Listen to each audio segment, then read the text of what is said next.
Shalom, beloved, and hopefully everyone is doing wonderful this evening. I'm sitting here thinking about the so-called black church and how it has failed us as a people.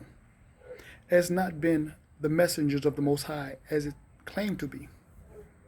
It has really been about money. It has been about popularity, right? It has been about how big the organization, how big the church is. It's never been about the service of the Most High, right? To do the Most High's will. In fact, the so-called black church is full of our women when according to 1 Corinthians chapter 14, the women are supposed to learn from their husbands at home. But the men have been ran out of church. Also, the men have been ran out of the household. Right? This is why, as a community, we are destroyed. Lack of male leadership. In many cases, it's our own fault as men. You know, again, let's call a spade a spade. But when you have a group of people that have been bribed, right, so-called black church, or when you have people that have been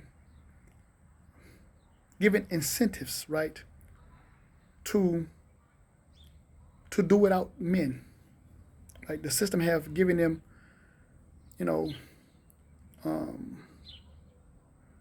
giving them benefits in order to get rid of the man in the house. This is what we have. And the black church has just sit there and just act like there's nothing wrong. And it reminds me, right, because we know the system is very demonic, but it reminds me of Adam and Eve in the garden, how the serpent went to Eve. In many aspects, the so-called black church has been just like the serpent in the garden.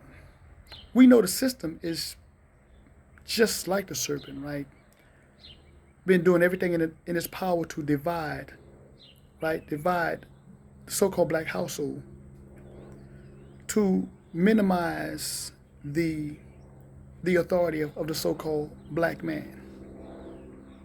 And the so-called black church has sit there, quiet, as long as they get their benefits, as long as they get their kickback, or they get their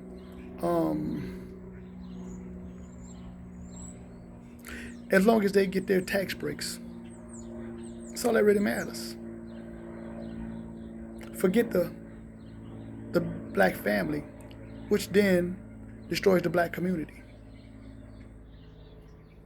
I mean, this is just what I see. You may not see that. With that being said, as usual, peace, love. Shalom.